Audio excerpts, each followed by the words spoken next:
మన పూర్వీకులు కోతుల రూపంలో ఉండేవారని మనందరికీ తెలిసిన విషయమే. అయితే చాలామంది ఈ విషయాన్ని కొట్టిపారేస్తుంటారు. నిజానికి ఈ విషయాన్ని ఒప్పుకోకపోవడానికి కూడా ఒక కారణం ఉంది. రోడ్డు మీద దొరికింది తింటూ వింత పనులు చేసే ఈ జంతువులను బంధువులుగా ఎవరు మాత్రం ఒప్పుకుంటారు? అంతెందుకు, మనుషుల దగ్గర నుంచి ఆహారాన్ని లాక్కునే కోతులు, చింపాంజీలు మన పూర్వీకులు అవుతారని ఎవరు మాత్రం అనుకుంటారు? సూటిగా చెప్పాలంటే ఇక్కడ తప్పు ప్రజలది కాదు. మానవులు ఇతరుల వలె కాకుండా భిన్నంగా ఉంటారని, వాళ్ళు భూమిపై అత్యంత ప్రత్యేకమైన వారని చెప్పిన ఒక ఆలోచనది. ప్రజలు సహజంగానే వారు ప్రత్యేకం అనుకుంటారు కనుక తరచుగా ఈ ప్రశ్న అడుగుతూ ఉంటారు. మనం కోతుల నుంచి పరిణామం చెందితే మరి ఈ రోజు కూడా కోతులు ఎందుకున్నాయి? ఈ ప్రశ్నకి సమాధానం ఈరోజు ఈ వీడియోలో మీకు దొరకబోతోంది. అందుకే వీడియోను పూర్తిగా స్కిప్ చేయకుండా చూడండి. భూమిపై అత్యంత ప్రత్యేకమైన మరియు అత్యంత ముఖ్యమైన జీవిగా ఉండడం చాలా బాగుంటుంది కదా?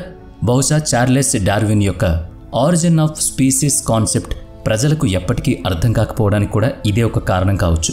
ఒక మనిషి కోతి నుంచి మనిషిగా పరిణామం చెందాడనేది ఆలోచన చార్లెస్ డార్వినే మనకు తెలియజేశారు అని ప్రజలు చెప్పుకుంటూ ఉంటారు.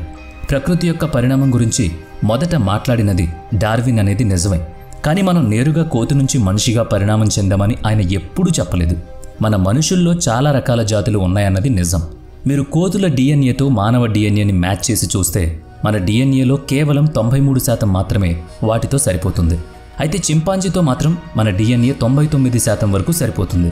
ఇది విన్న తర్వాత మీ దగ్గరి పూర్వీకులు కోతులు కాకుండా చింపాంజీలు అయి ఉంటారని, బహుశా మనం వారి నుంచి పరిణామం చెంది ఉంటామని అనుకుంటారేమో.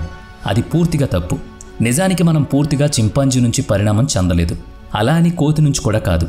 ఈ పరిణామ ప్రక్రియలో కోతులు మరియు చింపాంజీలు మనతో ఖచ్చితంగా అనుసంధానించబడి ఉంటాయి. కానీ నిజానికి ఈ జాతులతో మన సంబంధం మనల్ని చాలా దూరానికి తీసుకువెళ్తోంది. వాస్తవానికి మన డిఎన్ఏ చింపాంజీలతో సరిపోలినప్పుడు మన పరిణామం వాటికి భిన్నంగా ఎలా ఉంటుందని మీరు ఆలోచిస్తూ ఉండొచ్చు.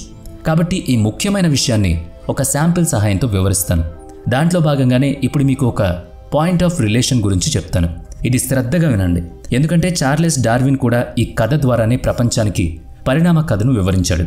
కొన్నేళ్ల తరబడి శ్రమించి ఫ్రెంచ్ పక్షిని ప్రపంచం ముందు దర్శించి సైన్స్ లోకంలో సంచలనం సృష్టించాడు డార్విన్. మనం ఫ్రెంచ్ పక్షి గురించి మాట్లాడుకుంటే డార్విన్ తన పుస్తకం ద్వారా ఫ్రెంచ్ పక్షి 2 మిలియన్ సంవత్సరాల క్రితం నాటిదని, అప్పట్నుంచి అది ఉనికిలో ఉందని తెలియజేశాడు. ఈ చిన్న పక్షి దాని ప్రారంభ దశలో చాలా అందంగా అలాగే ఎంతో అమాయకంగా ఉండేది. అత్యంత విశిష్టమైన విషయం ఏంటంటే దాని మొత్తం జాతుల్లో ఈ ఒక్క జాతి మాత్రమే భూమిపై ఉనికిలో ఉంది. అయితే ఆ పక్షి ఒక ప్రదేశానికి మాత్రమే పరిమితం చేయబడింది. దానికి ఇతర హ్యాబిట్స్ గురించి పూర్తిగా అవగాహన లేదు. కానీ వీటి సంఖ్య పెరగడంతో మంచి ఆహారం కూడా తినవలసిన అవసరం ఏర్పడింది. అటువంటి పరిస్థితుల్లో ఇతర ద్వీపాలకు వలస వెళ్లడం మాత్రమే దానికి ఉన్న ఏకైక ఆప్షన్. కాబట్టి ఫ్రెంచ్ పక్షి జాతి 3 గ్రూపులుగా విడిపోయింది.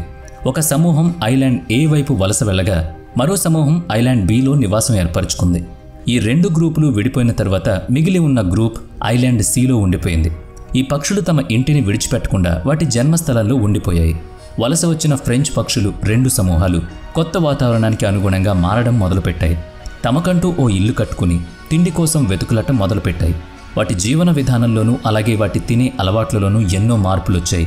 ఉష్ణోగ్రత, పర్యావరణ వ్యవస్థ, అక్కడి హ్యాబిటెట్ పరంగా ఐలాండ్ ఏకి ఐలాండ్ బికి ఎటువంటి పొంతన లేదు. రెండిటిలో చాలా వ్యత్యాసం ఉంది. ఐలాండ్ ఏలో తినడానికి లభించేది ఐలాండ్ బిలో అందుబాటులో ఉండేది కాదు.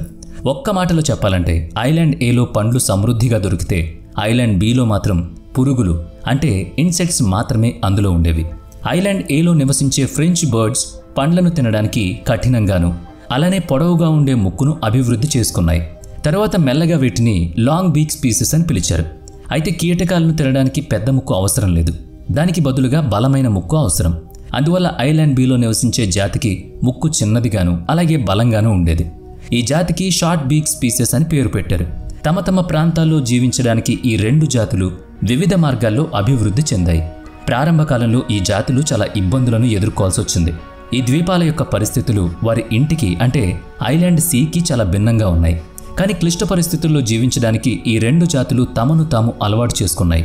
ఇప్పుడు భూమిపై 3 రకాల జాతులున్నాయి. మొదటిది పొడవాటి ముక్కు కలిగి పండ్లు తినేవి. రెండవది వీటి ముక్కు పొట్టిగా మరియు బలంగా ఉంటుంది. మూడవది ఐలాండ్ సిలో ఉన్న జాతి. ఈ జాతిలోని పక్షులు వాటి అసలు రూపంలో ఉన్నాయి, అంటే మొదటి నుంచి ఒకే ప్రదేశంలో ఉన్నాయి. సముద్రంలో నివసించే ఈ ఫ్రెంచ్ బర్డ్స్ జాతి నుంచి మనకు మరో 2 జాతులు పరిణామం చెందాయి. మనం వాటి డిఎన్ఏని మిక్స్ చేసి చూస్తే అప్పుడు 2 జాతుల డిఎన్ఏ ఒకే విధంగా ఉంటుంది. కానీ వాటి పరిణామం మాత్రం ఒకదానికొకటి భిన్నంగా ఉంటుంది. ఈ ఉదాహరణ వీటికి మాత్రమే కాకుండా మానవులకు కూడా వర్తిస్తుంది. మీకు ఈ విషయం అర్థం అవడానికి ఈ ఉదాహరణ చెప్పాను. డార్విన్ ఇచ్చిన ఈ సిద్ధాంతం ప్రపంచంలోని అన్ని జీవుల లక్షణాలను వివరిస్తుంది. నిజానికి పాములు మరియు బల్లుల పరిణామానికి మూలం ఒకేలా పరిగణించబడుతుంది. ప్రత్యేకించి మనం మనుషుల గురించి మాట్లాడుకుంటే మానవులు కోతుల నుంచి ఉద్భవించారని చెప్పడం పూర్తిగా తప్పు. మనం ఏ కోతితోనూ సమానం కాదు. అలా అని పూర్తిగా వాటికి భిన్నంగా కూడా లేము. మనది మరియు వాటిది ప్రాథమిక మూలం ఒక్కటే.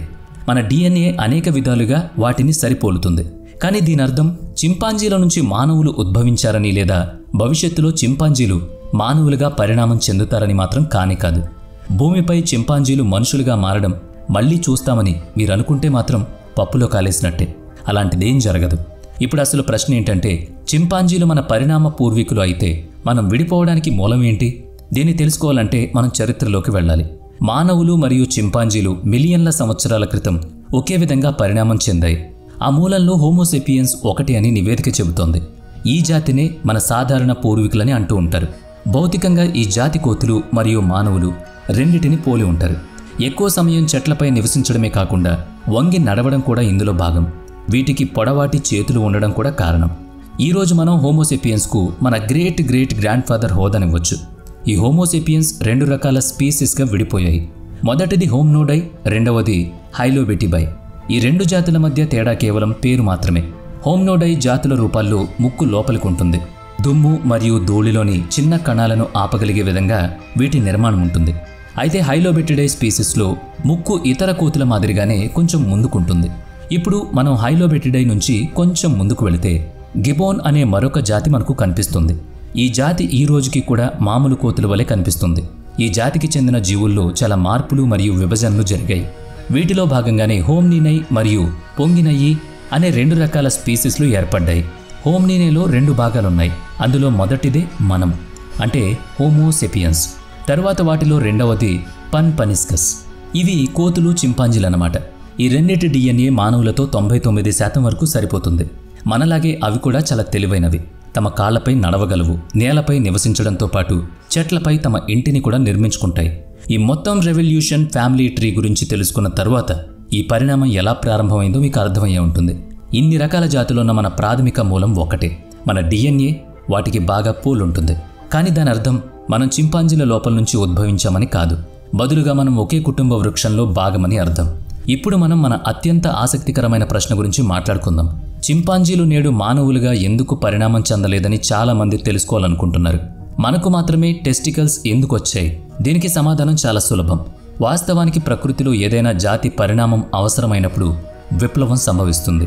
డార్విన్ యొక్క పరిణామ సిద్ధాంతంలో చింపాంజీలు కూడా తమ ఆవాసాలు మారినప్పుడు మాత్రమే విజయం సాధిస్తాయని తెలియజేశారు.